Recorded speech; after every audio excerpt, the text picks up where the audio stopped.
নমস্কার বন্ধুরা, welcome back to সুষমাস world. আমার চ্যানেলে আপনাদের সবাইকে আরও একবার স্বাগত। আশা করছি আপনারা সবাই ভালো আছেন, আমিও ভীষণ ভালো আছি।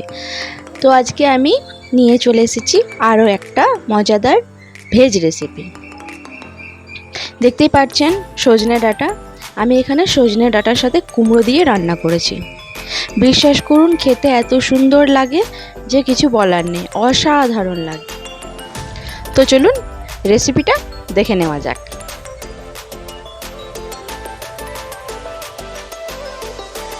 সবার প্রথমে তো আমি এখানে পাকা কুমড়ো নিয়েছি।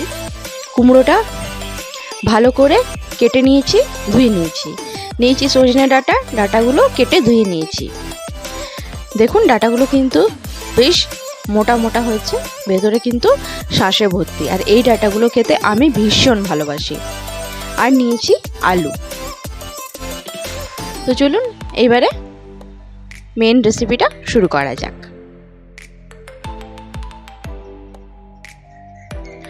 আমি কড়াইয়ে তেল গরম করে নিয়েছি, তার মধ্যে দিয়ে দিলাম গোটা জিরে। এরপর আমি আলুগুলো দিয়ে ভেজে নেব। দিয়ে দেব ডাঁটাগুলো আগে একটু না ভেজে নিলে এর মধ্যে থেকে কাঁচা গন্ধ বের হয়, যেটা কিন্তু খেতে একদমই ভালো লাগে না। তো আর একটু ভেজে নিলে খুব সুন্দর একটা গন্ধ বার হয়, যেটা রান্নাকে খুবই সুস্বাদু করে তোলে। তো সেই জন্য আমি যখনই যে কোনো ডাঁটাই রান্না করি, রান্নাটা কিন্তু ডাঁটাটা ভেজেই করি। তো তোমাদের সাথে কথা বলতে বলতে দেখো ডাঁটাগুলো আমার ভাজা হয়ে গেছে, আলুটাও ভাজা হয়ে গেছে। এরপর এখানে আমি কুমড়োটা অ্যাড করে দেব। আর অবশ্যই চেষ্টা করো এখানে মিষ্টি কুমড়ো নেবার, তাহলে কিন্তু স্বাদটা দ্বিগুণ হবে। কাঁচা কুমড়ো দিয়ে খুব একটা ভালো লাগবে না।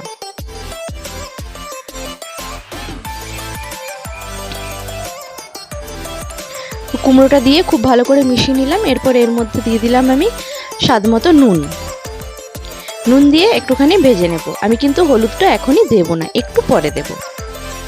নুনটা মিশে যাওয়া পর্যন্ত অপেক্ষা করব।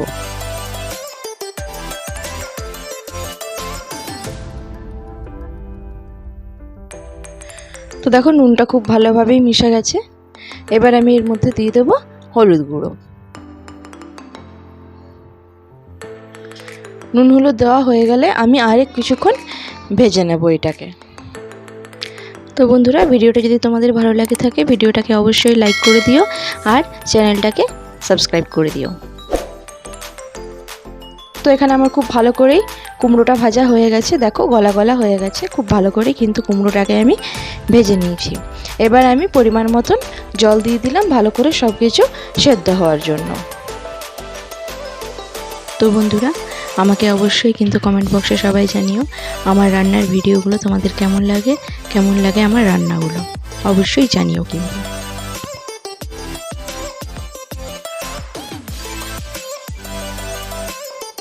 আরও একটুখানি এখানে আমার জল লাগলো, জলটা একটু কম হয়েছিল। তো খুব ভালো করে মিশিয়ে নিয়েছি। দিয়ে দিলাম একটা কাঁচা লঙ্কা। আর এবারে কিন্তু এখানে দিয়ে দেবো 1 চামচ মতো চিনি।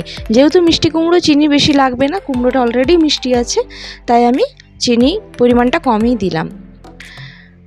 সব কিছু ভালো করে মিশিয়ে নিয়েছি। এবার আমি এখানে এটাকে ঢাকা দিয়ে সেদ্ধ হতে দেব। তরকারিটা ফুটে উঠেছে, গ্যাসের ফ্লেমটাকে আমি এখানে লো করে এবার এটাকে আমি ঢাকা দিয়ে দেব। তারপর লো ফ্লেমে এটাকে আমি 10 থেকে 15 মিনিট সেদ্ধ করব, ডাঁটাগুলো ভালো করে সেদ্ধ হয়ে যাওয়া পর্যন্ত। তো ফিরে এলাম 15 মিনিট পর। ডাঁটাগুলো কিন্তু খুব ভালো করে আমার সেদ্ধ হয়ে গেছে, আর কুমড়োটাও দেখো পুরো গলে গেছে। এরপর এখানে আমি অ্যাড করলাম ধনে জিরের গুঁড়োটা আমি নামাবার ঠিক একটু আগে অ্যাড করলাম, কারণ মশলার গন্ধটা কিন্তু খুব ভালো লাগে ডাঁটার মধ্যে। তো সেই কারণেই আমি একদম লাস্টেই অ্যাড করলাম। আর এটাকে বেশিক্ষণ রান্না করার দরকার নেই, যেটুকু জল আছে এইভাবে নেড়ে নেড়ে জলটা শুকিয়ে নেব। তো অলরেডি জলটা আমার শুকিয়ে গেছে আর রান্নাটাও কমপ্লিট হয়ে গেছে। আর মশলাটা যেহেতু লাস্টে দিয়েছি, খুব সুন্দর একটা গন্ধ বেরোচ্ছে। তো এই ফাঁকেই বলে রাখি বন্ধুরা, যারা আমার এই ভিডিওটা দেখছো অবশ্যই ভিডিওটায় একটা লাইক দিয়ে দিও, আর চ্যানেলে নতুন এলে চ্যানেলটাকে সাবস্ক্রাইব করে দিও। তো বন্ধুরা, আজকের আমার এই ভিডিওটা কেমন লাগলো অবশ্যই কিন্তু কমেন্ট বক্সে জানিও তোমরা। তো এখন যেহেতু সজনে ডাঁটারই সময়, তো অবশ্যই সজনে ডাঁটা দিয়ে মিষ্টি কুমড়োর এই রান্নাটা করো আর আমাকে কমেন্ট বক্সে জানিও কেমন লাগলো। তো বন্ধুরা, আজকের মতন এখানেই টাটা। ফিরে আসবো আবার নতুন কোনো রেসিপি নিয়ে, নতুন কোনো ভিডিও নিয়ে। ততক্ষণের জন্য সবাই ভালো থেকো, সবাইকে টাটা, ধন্যবাদ।